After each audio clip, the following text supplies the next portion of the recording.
Diponisnya 6,5 tahun penjara Harvey Muiz dengan nilai korupsi hampir 300 triliun.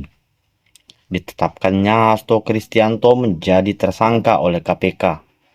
Dan juga sebelumnya ada 28 koruptor ditetapkan menjadi tersangka. Belum lagi tersangka-tersangka yang lainnya. Ini menjadi pertanda kalau hukum di Indonesia tidak memberikan efek jerah terhadap pelaku pencurian uang negara. Melihat fenomena ini, sudah selayaknya kalau pemerintah mendorong parlemen untuk segera membahas RUU tentang perampasan aset, segera menjadi undang-undang.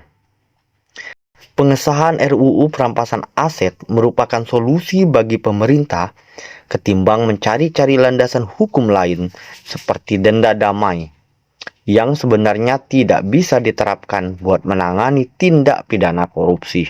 Sebenarnya sudah berkali-kali Lembaga Wakil Rakyat atau DPR enggan memasukkan RUU itu dalam program legislasi nasional atau prolegnas prioritas. Terakhir, dari 41 RUU yang diprioritaskan prolegnas 2023 yang diumumkan 23 November 2022, DPR tak mencantumkan RUU perampasan aset. DPR selama ini terkesan ogah-ogahan membahas, apalagi menyetujui RUU itu. Hampir tiap tahun DPR berkelit RUU yang diinisiasi oleh Pusat Pelaporan dan Analisis Transaksi atau PPATK pada 2003 itu mengadopsi The United Nations Convention Against Corruption atau UNCAC. RUU Prakasa pemerintah itu pernah masuk prolegnas 2005 sampai 2009 dan menjadi salah satu dari 31 RUU prolegnas prioritas 2008. Tapi waktu itu DPR abai, tidak membahasnya. RUU pernah masuk lagi ke prolegnas 2010 sampai 2014 dan tercatat sebagai salah satu dari 69 RUU prioritas 2014. Tapi lagi-lagi DPR tidak menyentuhnya. Kemudian RUU itu masuk prolegnas 2015 sampai 2019.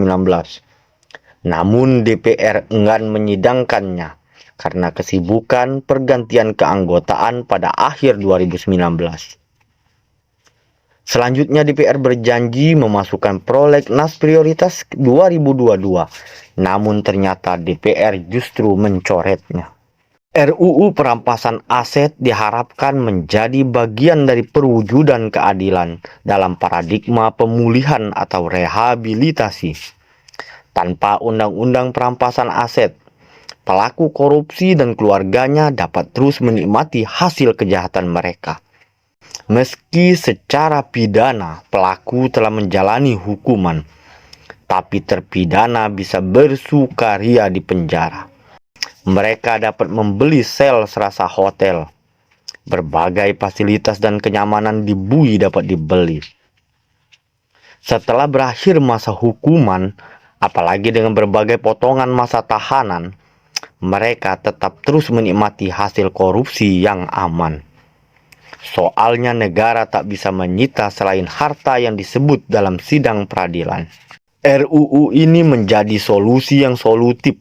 Sebab menurut RUU ini, harta ilegal yang dapat dirampas adalah aset hasil tindak pidana korupsi, termasuk aset hasil kejahatan yang sudah dihibahkan atau dikonversikan menjadi harta kekayaan pribadi, orang lain, atau perusahaan, baik berupa modal, pendapatan, maupun keuntungan.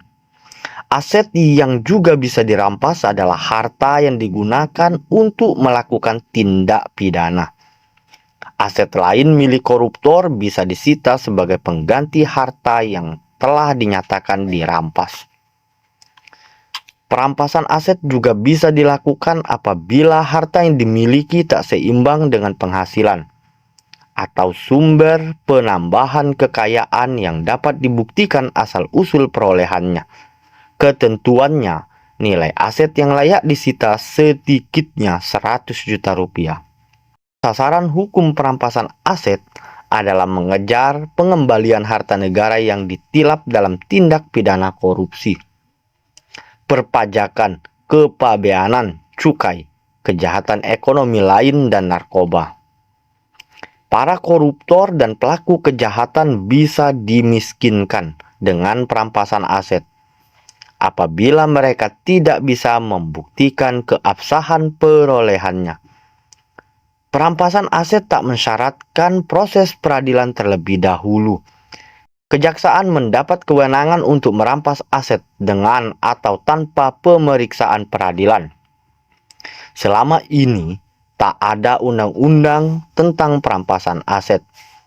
Kondisi ini sering dimanfaatkan oleh pelaku kejahatan atau koruptor untuk menyembunyikan hasil korupsinya. Hal lain yang membuat RUU perampasan aset menjadi sebuah solusi dari kebocoran uang negara, yakni menurut catatan Indonesian Corruption Watch atau ICW, dari 62 triliun aset negara yang dikorupsi selama 2021, yang bisa diselamatkan cuma 1 triliun atau 1,6%. Artinya, harta negara yang tidak bisa diselamatkan sangat besar. Setidaknya dengan disahkannya undang-undang perampasan aset, pasti akan membuat para koruptor was-was, terutama yang belum terjamah oleh tangkap tangan atau OTT KPK, atau diperiksa aparat hukum. Kejaksaan bisa saja mengusut harta hasil korupsi tanpa menunggu penyidikan atau proses peradilan. Begitu seorang tak bisa membuktikan asal-usul perolehan hartanya secara sah, kejaksaan bisa menyita harta mereka, yang bisa menjadi efek jerah terhadap koruptor, yakni undang-undang perampasan aset akan memiskinkan para koruptor. Harta perolehan yang tak dapat dipertanggungjawabkan dirampas oleh negara. Jadi, menjadi sebuah hal yang urgen dan solutif agar pemerintah dan parlemen segera mensahkan RUU penyitaan aset menjadi undang-undang.